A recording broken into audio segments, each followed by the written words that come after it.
I'd rather create something that others criticize than create nothing and criticize others. If you have high quality product behind the bar, it's like a weapon. It's not about the figures, it's about who those figures are. The Hospopreneurs Podcast. I'm gonna drink this beer. Yeah, let's crack them. With James Henderson.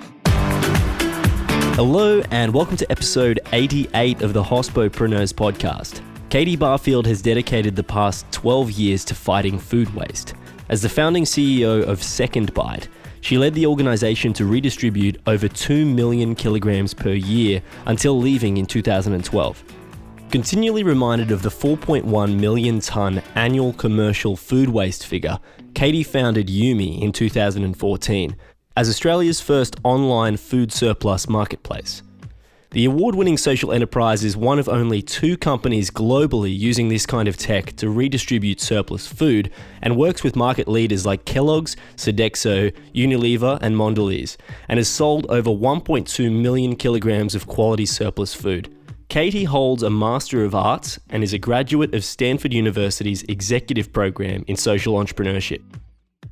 Hello and welcome to the show, Katy. Thanks for having me. It's an absolute pleasure to have you on. I'm really excited to get into the interview today. I normally ask a crazy hospitality story, but the last couple of episodes I've asked for a memorable experience. So do you have a memorable hospitality experience? I've got a bit of a crazy story, actually. Lay it on me. About 17 years ago, I owned a little bar in Melbourne, which was down the back. It was called Bug Bar, which is now Bar Humbug. Or it's the other way around. Can't remember, so long ago. But we bought it. It was just an old backpacker bar. And my partner, Russell, and I, still my partner, now father of my children, we sort of transformed this thing that sold really cold, soggy chips and bad beer into a bit of a sort of bustling hive of activity, sort of jazz bar in the middle of the CBD. And I remember that when we first bought it, we sort of bought it, and then the next week was like the Rugby World Cup. And we're like, we've got to open for the Rugby World Cup. Everyone was like, you're going to be open, you're going to be open. Like, yes, this is a gold mine, we're going to open. But of course, back then there wasn't all this streaming. You weren't allowed, we were too close, or there was something in the venue that meant we couldn't stream it. So somehow my partner managed to get it from, we were watching Northern Territory Foxtel, and we streamed it, and all I remember is the bizarreness of the ads. So the bar was crammed. There was just money flying everywhere. Yeah. There was beer flying everywhere. And then it would be like,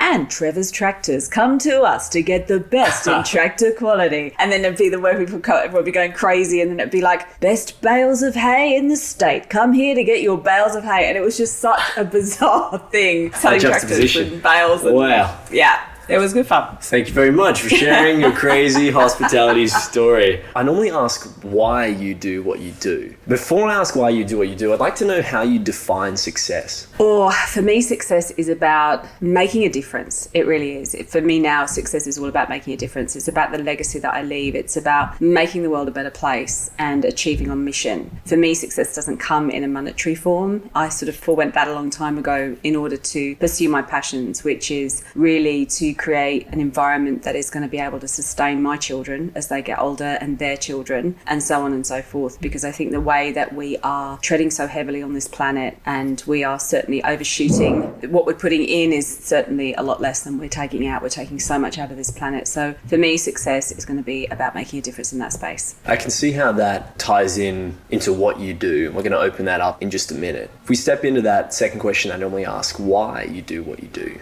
Because I've always followed my heart in whatever it is I've done, and I've had a very diverse and rich career in a number of different fields. And I've always just followed my heart, my passion, what really resonates with me. So I've never got up in the morning and thought I've got to go to work. And I know that's a cliche and a lot of people say it, but for me, it's totally true. I get up in the morning and I go to a passion of mine with a team of people that share that passion. And that is the most important thing for me. There are many questions I have from that. I'd like to ask how you've gone about executing that vision. So it starts off as basically a crazy idea in my head. That's where Yume started, for example. Yume was an idea that I had, having followed on from 10 years in the food rescue space and understanding just how much food goes to waste, what percentage of that food is actually being collected by food rescue organisations, because that was my previous life, was at SecondBite as the founding CEO of SecondBite, and spending a lot of time understanding that there was so much fresh and nutritious food that was currently being thrown out, and that we could bring that through to help people that were living in disadvantaged circumstances. And that is critically important work. But the harsh reality of that is the fact that we've got 4.1 million tonnes of food that's going to waste in the commercial and industrial food space in Australia every single year. Now, that is a phenomenal amount of food. And just to give you a visual on that before I sort of explain the transition to Yume, but if you put a pallet which holds a tonne and you put 4.1 million pallets on top of each other, where do you think they would reach? 4.1 million pallets. I mean, they're about a metre high. Is it going to make it to the moon? It's not going to make it quite to the moon, but it's going to make it to the International Space Station. That's pretty far. And it's going to make it there 14 times over. Okay, that's a lot more times than one. And that is every single year in Australia, and that's just food. So for me, I saw the amount of food that was going to waste, and I realised that food rescue organisations are doing an amazing job. That's the big ones, Food Bank, Oz Harvest, Fair Share, SecondBite, all doing an incredible job at moving less than 2% of that amount of food. So food rescue as such is not a scalable model to answer to the problem of food waste in Australia, and nor should it be. It serves a different purpose. Its purpose is to prevent food insecurity for people. So I wanted to create something that could tackle that at scale. And so for me, Yume is the vehicle that will be able to scale up to tackle that problem head on and actually go not only to the boundaries of Australia, but has the opportunity to go further afield as well. Your why and ultimately how you execute that through Yume obviously has a very strong sustainability angle. Has that changed over your career? Has that evolved? Or has it been something that has emerged? Or have you always been passionate about sustainability? No, I'm ashamed to say I haven't. I was asleep at the wheel too. And I remember, funny enough, that bar story I told you about, Terry's Tractors is the first place that I actually noticed food waste. So I only started to notice it sort of 17, 18 years ago. And that was because our chef in this tiny little bar would scrape out products at the end of trading. And it might be products that never even been touched. It's just that it didn't sell on the menu because you've got to have a menu and sometimes everyone wants the salmon and then you've got the chicken left over or vice versa. Anyway, that product would go in the bin. I remember thinking, gosh, there's like 40,000 venues across Australia and we're one tiny one. If that's going to waste here, can you just imagine if you scale that up? That was the first time I even noticed, to be honest. So no, it hasn't been something. My family weren't particularly sustainable. It's interesting because most people are like that, I've found. I mean, there's this paradigm shift that's occurring, particularly with millennials coming through and talking more about what have been seen as more progressive ideas and they're now becoming mainstream. So it's been interesting to see that. I have some questions more specifically about Yume as well. But before I do that, can you tell us about what Yume does specifically? Just a quick overview for listeners who aren't familiar with Yume. So essentially, Yume is a marketplace for the sale of surplus food. So on one side, we have suppliers. So that would be like your multinational manufacturers, your farmers, smaller manufacturers, anyone who has a large quantity of surplus food that is surplus for a variety of reasons and reasons that you might not expect. So packaging change. We're having a new image. We've got new marketing. We're going to get rid of all the old stuff in the old packaging, even though it's perfectly edible, there's nothing wrong with it and it's got loads of code on it.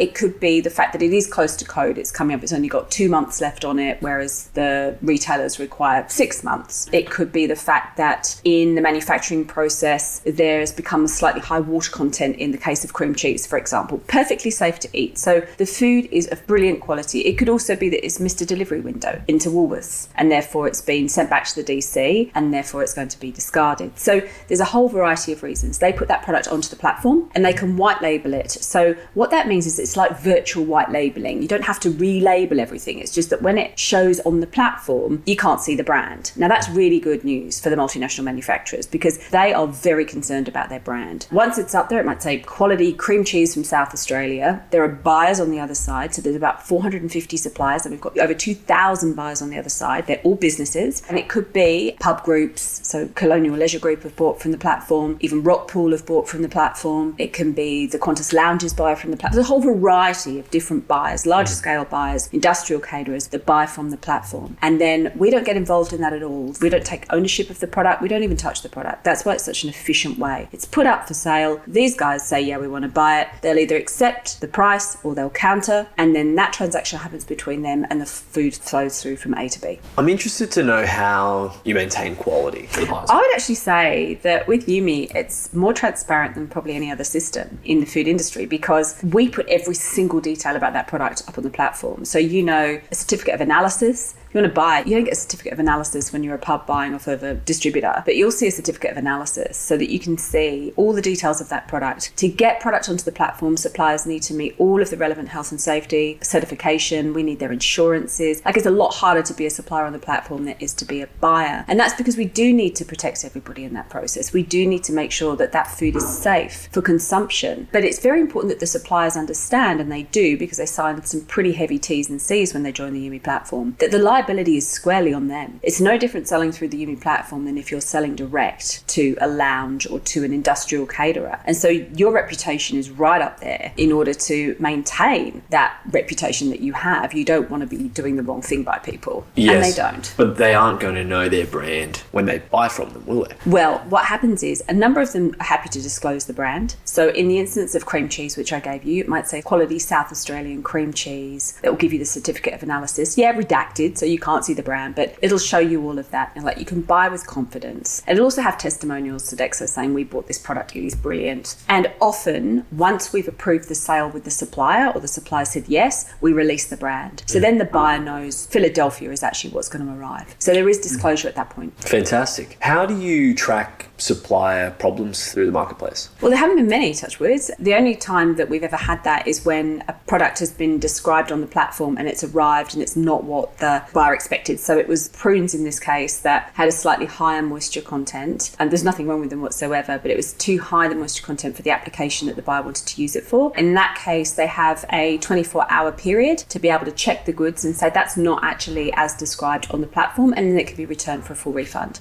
We've never had any problem with anyone, because the T's and C's cover everybody in that process. Yes. With marketplaces, obviously you've got a very chicken and egg situation with buyers and sellers connecting those people in the market. You have to have a balanced market, or at least that if people are supplying these goods, that there are people there to buy them. Otherwise, they won't want to use the platform, and then people will want to use the platform if there are goods there for them to buy. So how do you simultaneously build both sides of that? It is extraordinarily difficult. Like I said earlier, it's the hardest thing I've ever done in my career. It makes starting SecondBite and growing that to national organisation look like I had training wheels on. This has been so difficult because of all the nuances in the food industry. And when I first came up with the idea, I remember people shooting it down and saying, you are barking mad. No one is going to buy product sight unseen off a platform that's surplus. Forget it, bank it, move on to something else. I was like, no, this has got to work. Someone's got to solve this issue. And it might as well be the good guys that are sort of living in this space and doing it for the right reasons, not just doing it for commercial return. Part of attacking a problem is you've just got to sit with it and work out ways around it. So what you do is, with building both sides, first of all, we had to go out there and test the market and say, all right, are suppliers going to be willing to give us that product? And in a lot of cases, the answer was no. They didn't know who we were. We were an unknown brand. So then we went out and tested, are the buyers there wanting to buy the product? And the answer was yes. So we're like, right, okay, we've got one side of the marketplace here. So then we went after a specific type of buyer and we found out what type of product they would buy. Then we found out that in order to move out of their current procurement processes, which is a pain for them, it needed to be a product that would offer real value. So that had to be a high value product. So we settled on proteins, and we knew there were surplus proteins in the market. So then we tailored kind of the offering to suit the buyer base. That's how we got started.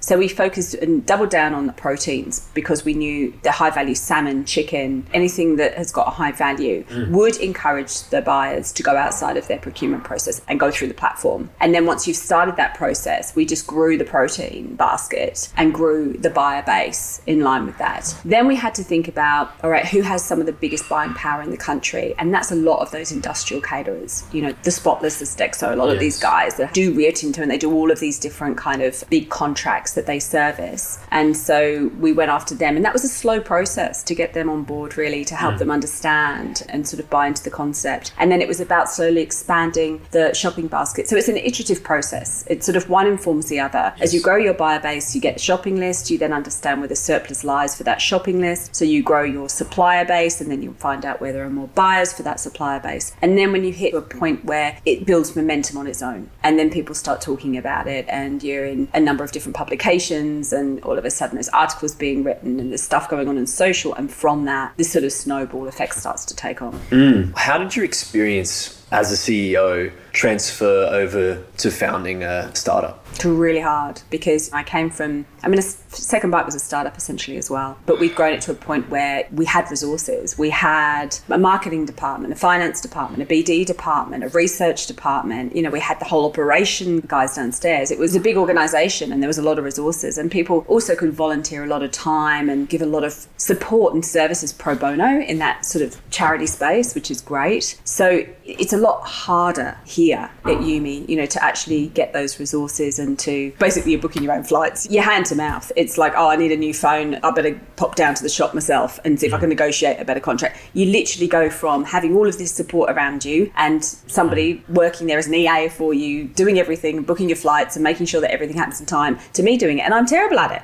I'm terrible at it. I'm booking a flight, I'm arriving at the wrong time, I haven't got enough time to get to an appointment. There's why people do these jobs, because they're brilliant at it, and it's not my skill set. I think there's a lot of time been lost in the last few years of me mucking up travel arrangements. But anyway.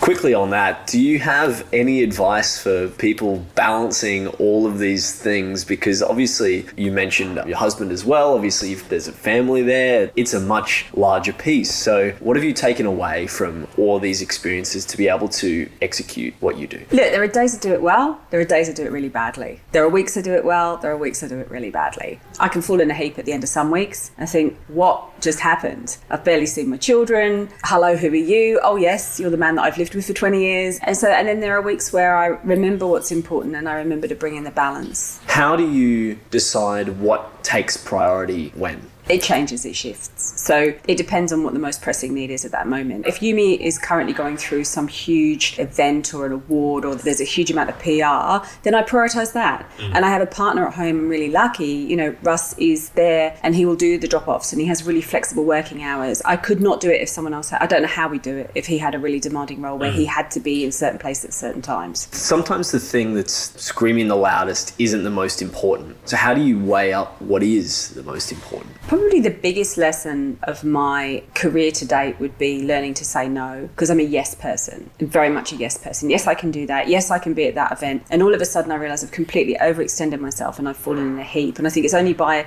repeating that process and falling in a heap, which can sometimes be physical. I'm not Superwoman, and it's amazing the number of women in particular that I speak to who say this. Out front, it's jazz hands. It all looks absolutely fantastic. You can be on stage, it's award ceremonies and you've got the premiere there and it's all, you come out with a speech and everyone claps and then you go home and you fall in a heap.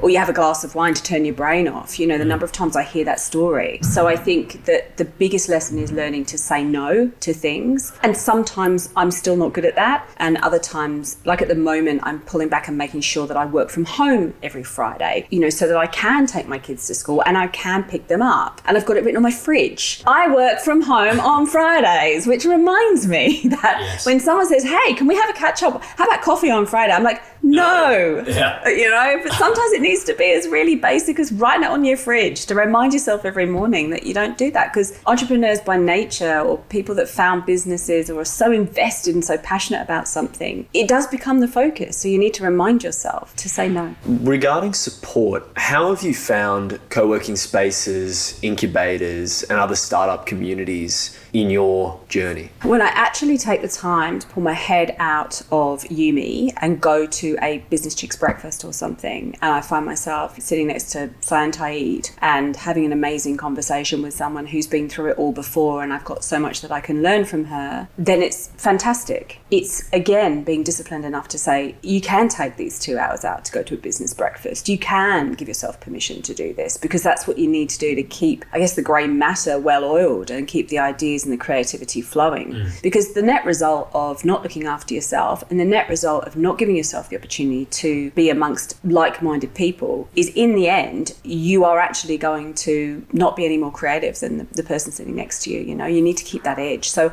I think it's very important. When you've met people at these sorts of networking events, how have you come up with a way that there's some sort of transfer of value for them as well, even if it's someone who you really want to learn from? How have you found something that's valuable to them to be able to give back? Or have you found it's very much them just being generous with their time. It's funny because when I listen to podcasts or I listen to or read books about startup founders, they've all got this amazing kind of network of mentors. And that just hasn't been my story. I think that for me, my mentors are always people that I'm in some kind of relationship with already. So I haven't got what I would call a formalized mentor, nor am I a mentor to one specific person and we meet at this time for coffee every week. That's just not my style. I'm more networking or talking to people at the sort of a high level, I guess, and they're people that have been on boards with me at SecondBite. They could be people that are within a circle that I'm speaking to at Yume, and I ask for advice. I never stop asking for advice, and it's a two-way street. It just definitely is. You know, they'll ring to catch up for coffee with me as much as I'll ring to catch up for coffee with them or lunch, and these are experts in their field, and they see me as an expert in a different field, and sometimes I've got a slightly different way of looking at a problem, because when you are in a startup that's not been done before, you know, no one's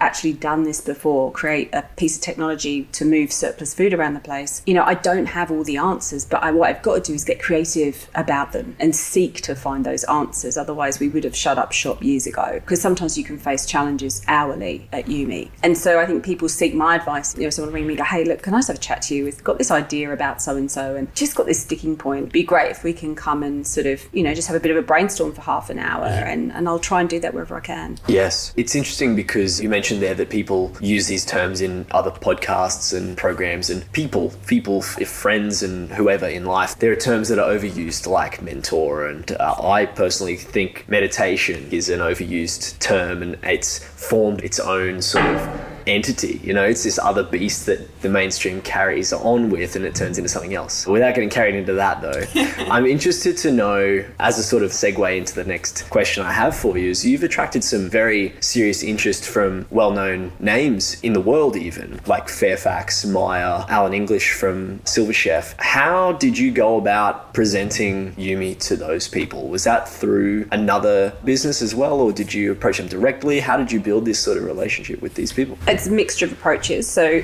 first of all, through SecondBite and a lot of foundations, family foundations, Meyer, Lord Mayor's Charitable Foundation, etc., were very, very supportive of SecondBite, and they were grant givers to SecondBite. So I'd formed relationships with a number of these family foundations in the past. So I had a proven track record, I guess, with them, that they backed me at SecondBite and it had gone where we wanted it to go, and they were happy with the result. So when I came to them with a different proposition, which is this for-profit, for-purpose, which sits in a very different part of their giving portfolio or their financial portfolio, because it actually comes out of their corpus. It was another whole conversation. It was much harder to put forward the business case, because they want all of the financials and the forward looking and what the rationale is behind the business case and how we've done our proper SWOT and what's the global landscape. It was so much, it was like a 98-page information memorandum that went into this. So know your product really, really well, understand your vision absolutely clearly, and lastly, make sure you're going and speaking to the right people, where you know there's no point in me going to speak to a family foundation that has zero interest in this space and is interested in something completely different. Whereas this is environmental, sustainability, farmers, manufacturing. If I was going to someone who's particularly interested in childcare or aged care and looking in the health space, this probably wouldn't be such a great fit early on. So it's knowing your audience. So that's how I went about it. I also had some help from impact generation partners who I again knew through SecondBite, and they opened some doors and came on that process with me. So it was a formal capital raise process.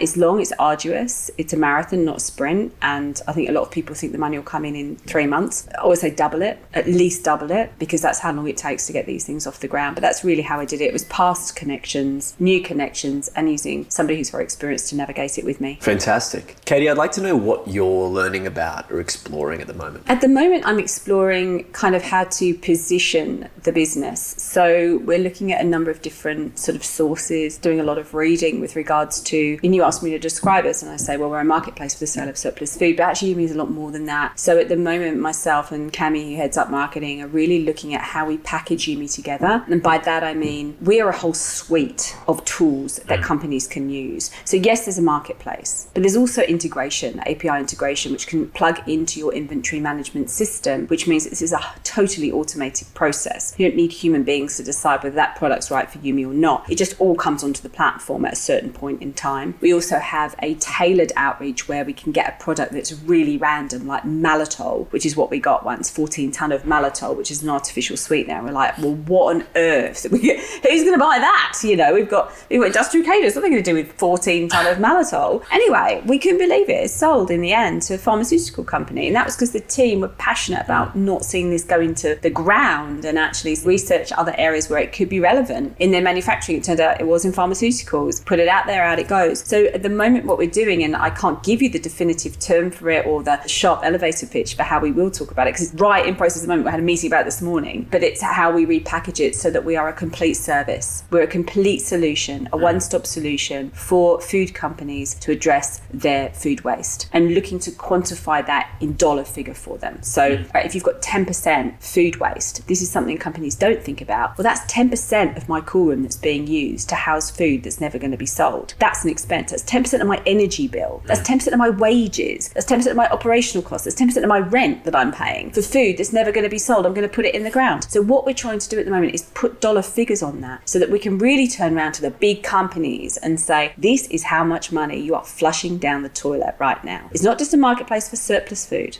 Why do you think sociologically people are interested in this now? That's a great question, because I've been in this space for ages and definitely momentum is building. I think Craig did a great job on War on Waste. You can't take away from it. It brought it to the masses. And as soon as you've got the general public engaged in an issue, then companies are going to listen. The only thing they listen to, big companies, is your wallet and your words, right? So if you've got enough of a campaign going and you're making a big enough noise, they're going to listen. If you've got money to put on the table, they're going to listen. But that's it, really. I'd love to tell you they all do it because they're so green, but that's not the reality. I think we all know that. So I think the more that the general public and the population at large talk about this issue and say, actually, it does mean something to us. And it's very relevant at the moment with all these bushfires going on. You know, it's very relevant. People are actually talking about climate change in that conversation. I've never heard that happen before. Not at this level, where you've got people whose houses have actually been razed to the ground talking about, now can we talk about climate change? You know, it's when it affects us. And I think it's starting to affect us. And I think the message after years and years and years of people drumming it home are starting to say, we actually can't continue to behave the way we behave. We can't waste the way we've been wasting. And so I think that that is starting to just permeate through. And now big business is starting to listen. Because I can tell you, when I first went out 5 years ago to talk to people about this, they were nowhere near as receptive as they are now. And they certainly wouldn't have talked about us in the press the way they are now. How have you dealt with that, with people who have outright rejected you in the past and then turned around later and want to buddy up with you? You welcome them with open arms and you say, welcome to the party. You know, at the end of the day, this isn't about ego or anything. This is about trying to solve a massive problem. And some people are going to get there quickly and some people are going to take longer. And there's some that still won't talk to us. They will in the future, but that's okay. It's not their priority right now. And I think it's about being patient. We don't point fingers. We've never criticized. We try and work with these companies to help them understand the importance of not sending food to landfill, of not sending food to deep burial, and just the impact that that causes. And I think it's an educational piece, but it's also timing. I want to press on that just a little bit more. When you've got someone that you've pitched, do you come back to them later or do you wait for them to come to you? When you said when they're ready. So that mentality sort of describes to me that you've presented an idea and then they've said no. So then you go, okay, I'll wait till you come to me. Or are you saying you should go back later? No, we go back later.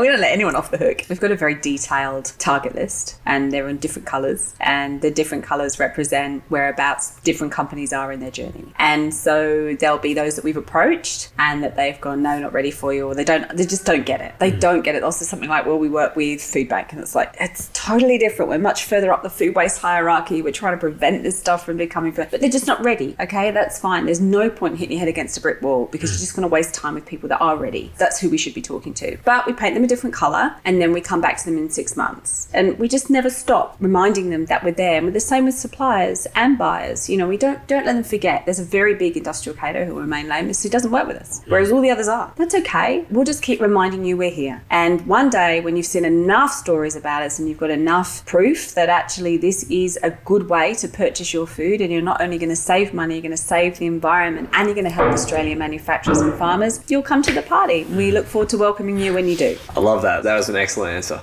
Who tells you when you're wrong, Katy? Oh, my team. Too much. Seriously, talk about operating a flat structure. I'm like, Katie's sometimes... looked around in case someone's here. man, Yeah. my team. We have a very open culture with my team. We're very open with each other because at the end of the day, some of those guys on the phones are at the coalface and I'll come up with something. I'll say, I think this is the position. They'll just go, nah, that won't work. Okay, all right. Tell me why. So we challenge each other all the time. Every week we challenge each other. That's really important. So how do you know when to follow your gut? You know what? Whenever I haven't, I've always wished that I had. It's always proved to be right. Your gut is such an important indicator of which direction you should go in. I mean, you have to check it and sense check it with facts and timing. And it might be that your gut's right for 2 months' time, not right for now. You can't constantly act on your gut. That looks like a good idea. That looks like a good idea because there has to be a strategy by which you play and so that you can actually go from one step to another. But when it comes to employment, my gut has never been wrong. And whenever I haven't sort of let someone go when I probably should have done, I've ended up having to let them go and it's more painful in the future. So I think with people, really trust your gut. If something isn't working out, it's not working out. And if you really like someone, even if they don't have all of the credentials on a resume that you might look for, give it a go because they could turn out to be the absolute kind of rose amongst the thorns. And often that's the case. My team is made up of people from the most unlikely places. I've got someone who's an ex-Fox producer who does marketing now. I've got not necessarily people coming from categories that you'd expect them to come from. But that does demonstrate the stage at which the industry is at, because if I apply this to podcasting, for example, listeners will be familiar with other podcasts. The world, as it gentrifies, a lot of the corporates look at it and they go, oh, this is a thing that we can actually be at the top of. Instead of being a few rungs down from the top, they can be at the top of this emerging industry. And so it's an indicator to me as to where this industry is at. They can be somewhere closer to the top and forge the future of that industry. So I guess, yeah, it's nothing to get emotional about, but instead to look at it objectively. But it is exciting that those sort of shifts are happening as well. There was a lot in your answer there. And so I think the next question I'd like to ask is what your biggest challenge is right now. Our biggest challenge at the moment is having enough runway to be able to accelerate and take off. We have got product market fit. I mean, we'll always be iterating because that's just the nature of what we do and it's such a new space. But once we've got this positioning the business correctly for the cohort that we're speaking to and we've managed to articulate more fully our complete offering, then it will be about, again, attracting enough funds to be able to really take off. We've got everyone in the right seats. We just need the fuel in the plane now and then we can sort of take off. And I think that probably if you speak to most founders, runway will be the never-ending challenge. Having enough money to do what you know you can achieve, but then you haven't got the results because you haven't achieved that to get the money in. That's another chicken and egg right there. I only have a couple more questions for you, Katie. I'd like to know ultimately where you want to be. I want to be part of the solution. That's ultimately where I want to be. I want to be part of a solution that I think is absolutely needed in mankind sort of waking up and realising that this is a finite planet and that we cannot continue to drain from Mother Nature the way we are. We can't keep raising forests to the ground and putting buildings on it and expect it to continue to sustain us. So I want to be part of that solution. Ultimately, I want to be able to look back and say to my children, I didn't contribute to the problem. I was part of the solution. Katie, I have one last question for you. I'd like to know who you'd like to hear on the show. Melanie Perkins, now that she's just had that extraordinary valuation, I'd love to hear a podcast on her. Fantastic. It's been incredible having you on the show today, Katie. Thank you. Thank you for being part of the program. Can I give you another person that I think? Absolutely, please, All right, yes. Because I think that she's also moving into food now, and that would be Cyan Taid. I'd love to hear her story because Envato to now Hey Tiger, which is chocolate, ethical chocolate manufacturing. I think she'd be an excellent person. Awesome. Thank you very much. Pleasure. I'll reach out. Appreciate your time today. Thank you very much, Katie. My pleasure. Thanks for having me. Hi, I'm Sarah Jones. If you enjoyed this episode of Hospopreneurs, I'm sure you'll enjoy the discussions we're having over on Trash Talk. Trash Talk focuses on sustainability and waste management in hospitality, with insights and interesting discussions from professionals all the way along the supply chain. To find the show, just search H Media on your favourite podcasting platform or just simply click the link in the show notes. This program is hosted by James Henderson, with technical production by Jake Olver. Voiceovers were by Angus Brennan and Shim Phelan. Thanks to our distribution team, led by Stephanie Holland, and a special thanks to you for tuning in every week. This program was produced by H Media. We'll see you soon.